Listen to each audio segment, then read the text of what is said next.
Hi everybody. Today I'm going to read you chapters 2 and 3 of Dinosaurs Before Dark by Mary Pope Osborne. If you missed chapter 1, just go back and watch that one, and then you can watch this one. Not too many pictures today, but that's why I'm reading 2 chapters. Chapter 2, The Monster. Jack crawled into the treehouse. Wow, he said. The treehouse was filled with books. Books were everywhere. Very old books with dusty covers and new books with bright, shiny covers. Look, said Annie, you can see really far away from up here. She was peering out the treehouse window. Jack looked out the window with her, and below were the tops of other trees. They were so high up, they were above the other trees. In the distance, he could see the Frog Creek Library and the elementary school and the park where they went to school. Annie pointed in the other direction. There's our house, she said. Annie was right. Jack could see their white wooden house with its green porch. In the yard next door was their neighbor's black dog, Henry. He looked very tiny. Hi, Henry! Shouted Annie. Shh, we're not supposed to even be up here, said Jack. Jack glanced around the treehouse again. He noticed that bookmarks were sticking out of many of the books. I wonder who owns all of these, he said. I like this one, said Annie. She picked up a book with a castle on the cover. And here's a book about Pennsylvania, said Jack. He turned to the page with a bookmark. Hey, here's a picture of Frog Creek, said Jack. It's a picture of these woods. Oh, here's a book for you, said Annie, and she held up a book about dinosaurs. A blue silk bookmark was sticking out of it. Let me see, said Jack. So he set down his backpack on the floor and grabbed the book from Annie. Okay, fine. You look at that one and I'll look at the one about castles, said Annie. No, we better not, said Jack. We don't even know who these books belong to. But even as he said this, Jack was opening the dinosaur book to the place where the bookmark was. He just couldn't help himself. Jack turned to the picture of an ancient flying reptile. He recognized it as a pteranodon, or a pterosaur. He touched the huge bat-like wings in the picture. Wow, whispered Jack. I wish we could go to the time of the pteranodons. Jack studied the picture of the odd-looking creature soaring through the sky. Ah! Screamed Annie. What? Said Jack. A monster! She pointed out the treehouse window. Stop pretending, Annie, said Jack. No, really, said Annie. So Jack looked out the window, and a giant creature was gliding above the treetops. It had a long, weird crest on the back of its head, and a long, skinny beak, and huge bat-like wings.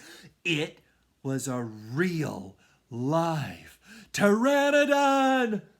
The creature swooped through the sky. It looked like a glider plane. It was coming straight toward the treehouse. Get down! Cried Annie. Jack and Annie crouched on the floor. The wind started to blow. The treehouse started to spin. It spun faster and faster and faster. And then everything was still. Absolutely still.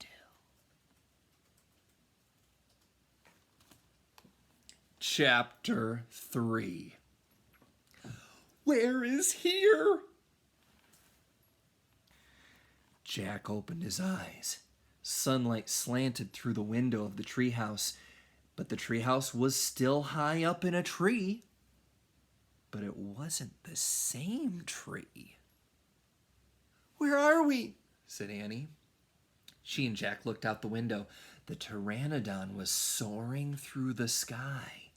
The ground was covered with ferns and tall grass.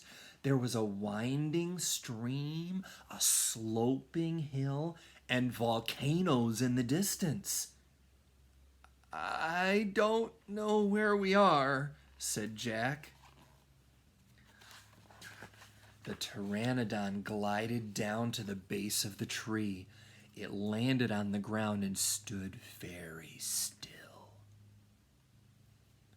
"So what just happened to us?" said Annie.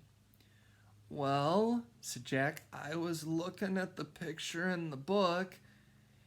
"And you said, 'Wow, I wish we could go to the time of the pteranodons,'" said Annie. "Yeah, and then we saw a pteranodon in the Frog Creek woods," said Jack. "Yeah, and then the wind got loud and the treehouse started spinning, and then we landed here, and we landed here, so that means... What?" said Annie. I don't know," said Jack. He shook his head. "None of this can be real." Annie looked again out the window. "But he's real. He's very real." Jack looked out the window with her again. The pteranodon was standing at the base of the tree like a guard. His giant wings were spread out on either side of him.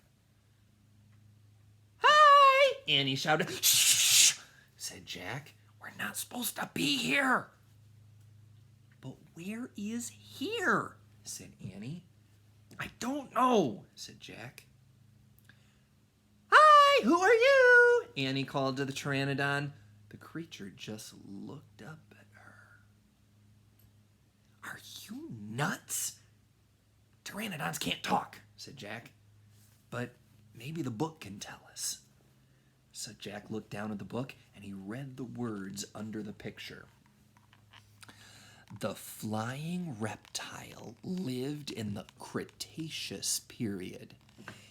It vanished 65 million years ago with the dinosaurs." "That's impossible," said Jack. "We can't have gone to a time 65 million years ago." "Jack," said Annie, "he's nice." "Nice?" said Jack. "Yeah, I can tell," said Annie. "Let's go down and talk to him." "Go down?" said Jack, but Annie was already starting down the rope ladder. "Hey, go back!" said Jack, but Annie just kept going. "Annie, wait!" Jack called, but Annie dropped to the ground and she stepped boldly up to the ancient creature.